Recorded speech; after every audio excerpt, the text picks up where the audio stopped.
In the 1700s, India made up the majority of the world's economy. Gold, silk, spices, jewels, fine cotton fabrics, a civilization whose ports overflowed and whose wealth fueled the world. Bengal alone was richer than Britain. Its cities radiated commerce, trade was alive. But by 1947, when independence came, India's share of the world's wealth had fallen below 4%. This difference didn't disappear. It was taken. And the real issue here wasn't soldiers, it was mathematics. Taxes, contracts, trade laws. For 2 centuries, the British engineered one of the most efficient extraction systems in history. India stopped being a country that exported manufactured goods. It became Britain's central warehouse for raw materials. And the root of everything came down to one thing: accounting. In the 1600s, the Mughal Empire governed an estimated 150 million people. It was one of the world's strongest economic centers. Advanced agriculture, busy ports, cities that had become export hubs. Europeans would spend months at sea just to buy India's fabrics. A small joint stock company chartered by Queen Elizabeth I changed the course of history. At first, it simply traded for months at a time. But soon it became a developed state, with its own army, budget, courts, currency. They discovered that the real profit wasn't in trade, it was in taxation. The Battle of Plassey in 1757 was a small-scale conflict, but its consequences were enormous. The company took over Bengal's tax collection system. This was the beginning of what we now call corporate colonialism. Within a few years, millions of pounds began flowing from Bengal to England. During the Bengal famine of 1770, 10 million people died. Roads were filled with corpses. And what did the British do? They did not stop tax collection. They did not halt grain exports. Wealthy people in England recorded that year as a profitable year. Human life was worth nothing. Corporate profit was everything. The British presented what they did as modernization. We built railways, we brought education, we established law. But these things weren't for India, they were for Britain's benefit. Railways weren't built to connect citizens, but to connect cotton fields to ports.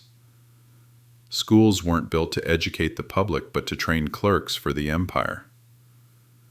Courts weren't built for justice, but for debt collection. Indian analyst Dadabhai Naoroji called this system the drain of wealth. India's money flowed out slowly, but constantly. Today's estimates show that between 1765 and 1938, the wealth extracted by Britain from India totaled $45 trillion. It's hard to believe, but that is exactly what happened. Once the textile center of the world, India was deindustrialized by British policy. Weaving cities collapsed. Craftsmen lost their livelihoods. Raw cotton was sent to England. Manufactured cloth was sold back to India. An economy that had developed for centuries was destroyed in just a few decades. During the Great Famines of 1876 to 1902, more than 20 million people died. Yet millions of tons of grain were exported from India to England during the same period. A British official said, "We could help, but the market would be disrupted." The market had become more valuable than human life.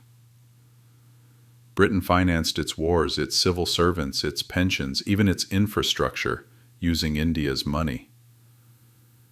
India was not only exploited, it was used as the empire's bank.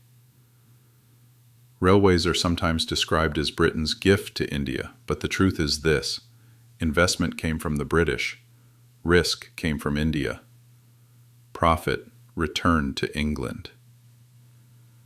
British investors were guaranteed a 5% return. If there was a loss, Indians paid the difference. Colonialism ended, but the system didn't.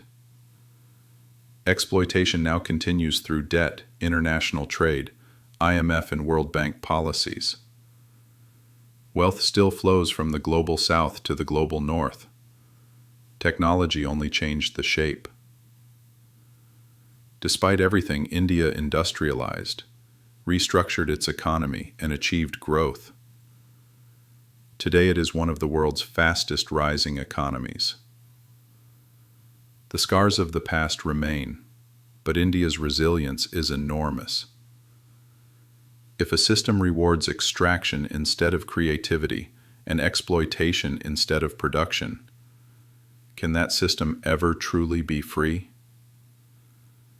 Britain's story taught us this: empires don't disappear, they change form. And India's story shows even the most exploited nations can rise again. Recovery takes time. Exploitation is instant. And sometimes to conquer a country, you don't need an army. You need an accountant.